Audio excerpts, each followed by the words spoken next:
ఇస్తున్నారు, మాస్క్ పెట్టుకొని వీళ్ళు వెళ్తున్నారు, కార్స్ ఉన్నాయి, ఆటోలు ఉన్నాయి, కమర్షియల్ వెహికల్స్ ఉన్నాయి, ఇవన్నీ ఉన్నాయి. ఇవన్నీ వెళ్తున్న సమయంలో ఒకవేళ ఏదైనా అనుకోకుండా ఒక్కసారి బైక్ పడిపోతే కనుక, అనుకోకుండా యాక్సిడెంట్ అవుతే కనుక అది మ్యాసివ్గా అయ్యే అవకాశం ఉంటుంది. డే టైంలో కాబట్టి ఇంకా మ్యాసివ్గా అయ్యే అవకాశం ఉంటుంది. సో హైదరాబాద్ సిపి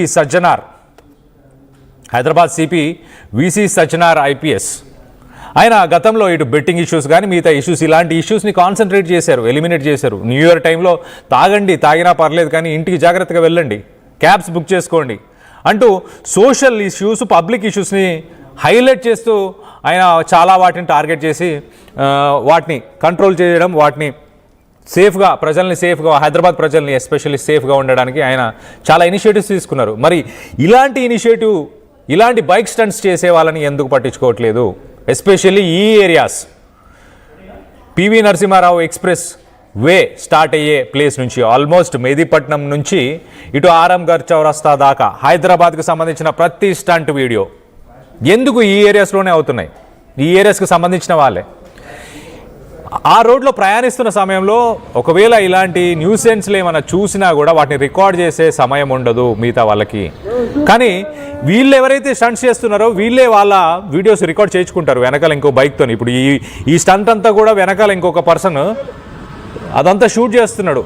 అతను ఈ బైక్ నడిపే అతను, ఇద్దరు ఫ్రెండ్స్, వీళ్ళంతా కలిసి సోషల్ మీడియాలో యూట్యూబ్లో కానీ రీళ్ళు కానీ వీడియోలు అప్లోడ్ చేసి వ్యూస్ కోసం, ఓన్లీ ఫర్ వ్యూస్, ప్రజల ప్రాణాలతో చెలగాటం ఆడుతున్నారు.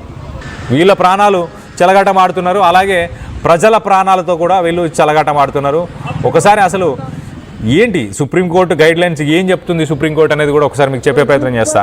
ఈ బైక్ స్టంట్స్ ఇలాంటి పోకిరీలను ఏం చేయమంటుంది అనేది కూడా మీకు ఒకసారి చెప్పే ప్రయత్నం చేస్తా.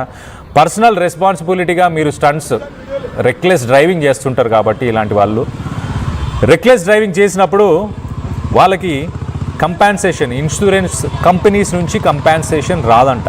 అంటే వీళ్ళు చనిపోతూ వీళ్ళ ఫ్యామిలీస్కి కూడా ఆర్థికంగా, ఫైనాన్షియల్గా ఎలాంటి వెసులుబాట్లు లేకుండా, ఎలాంటి ఫైనాన్షియల్ అసిస్టెన్స్ లేకుండా కూడా చేసే అవకాశం అన్నమాట. 100% రెక్లెస్ డ్రైవింగ్లో ఇలా స్టంట్స్ చేసి కనుక చనిపోతే సుప్రీంకోర్టే ఇన్సూరెన్స్ కంపెనీస్కి ఒక గైడ్లైన్స్ని ఇచ్చింది, వాళ్ళకి ఇన్సూరెన్స్ ఇవ్వద్దు అంటూ.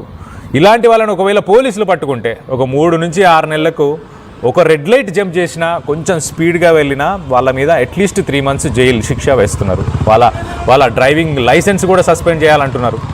కెమెరాస్, ఇటు సుప్రీంకోర్టు ఇంకా చాలా క్లియర్గా ఏం చెప్తుందంటే ఆటోమేటెడ్ కెమెరా సిస్టమ్స్ని యూజ్ చేయండి, స్పీడ్ గన్స్ని యూజ్ చేయండి అంటూ సుప్రీంకోర్టు చెప్తుంది. సో మొత్తం మీద సుప్రీంకోర్టు ఎన్ని చెప్పినా రాత్రి 11 నుంచి ఉదయం 4 గంటల దాకా ఇలాంటి స్టంట్స్ జరుగుతూనే ఉన్నాయి. మొన్నటికి మనం ఇంకొక వీడియో చూసాం.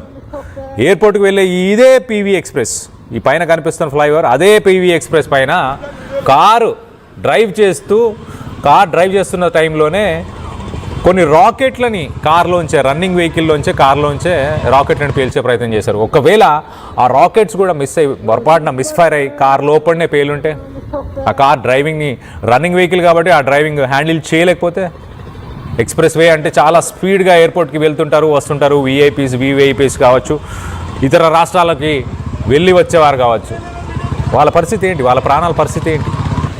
మీ ప్రాణాల మీద మీకు ఆశ లేదు, కానీ ప్రజల ప్రాణాలతో కూడా చెలగాటం ఆడుతున్నారు.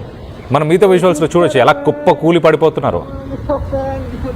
ఇటు సెక్రటేరియట్కి సంబంధించి కూడా ఒక విజువల్ మనం లెఫ్ట్ సైడ్ బాక్స్లో కింద దాంట్లో చూడొచ్చు. సెక్రటేరియట్ ఎదురుగా స్టంట్ వీలీ అంటారు దాన్ని, ఫ్రంట్ వీల్ని గాల్లోకి ఎత్తేసి నడుపుకుంటూ వెళ్ళడం.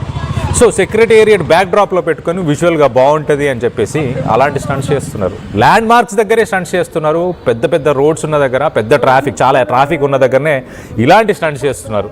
వీళ్ళందరికీ పోలీసు వ్యవస్థ మరి ఎప్పుడు సమాధానం చెప్పబోతుంది? ప్రజల ప్రాణాలతో చెలగాటం ఆడుతున్న ఇలాంటి వాళ్ళని ఇటు సజ్జనార్ ఎలా అరికట్టబోతున్నారు? దీనికి సంబంధించి ఆయన ఏమైనా ఇనిషియేటివ్ తీసుకోబోతున్నారా? సజ్జనార్ పబ్లిక్ ఇష్యూస్ని చాలా అడ్రస్ చేశారు. మరి ఈ పబ్లిక్ ఇష్యూ ఆయనకి ఎందుకు కనిపించట్లేదు? ఇక్కడ వాళ్ళ ప్రాణాలతో పాటు ప్రజల ప్రాణాలను కూడా ముప్పులో పెడుతున్నారు.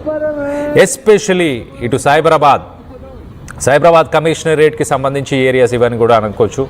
ఇటు మెహదీపట్నం, హైదరాబాద్కి సంబంధించిన కమిషనరేట్. సో మొత్తానికైతే ఇది హైదరాబాద్ సిపిగా సజ్జనార్ ఏమైనా చేయబోతారా? ఇలాంటి ఇష్యూస్ని ఎందుకు హైలైట్ చేయట్లేదు? ప్రజల ప్రాణాలతోని చెలగాటం ఆడుతున్నారు. ఆ ఏరియాస్లో అసలు మీరు ట్రావెల్ చేస్తే, ఆ ఏరియాస్లో మీరు ఒక్కసారి ట్రావెల్ చేస్తే కనుక మీరు ఒక్కసారి చూస్తే సైలెన్సర్లు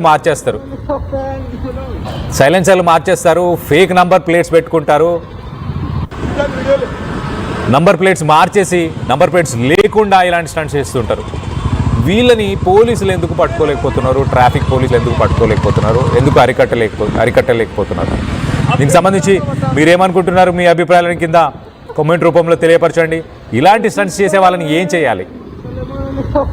దీనికి సంబంధించి సిపి సజ్జనార్ ఎలాంటి ఇనిషియేటివ్ తీసుకుంటే బాగుంటుంది అన్నది కామెంట్ రూపంలో కింద తెలియపరచండి.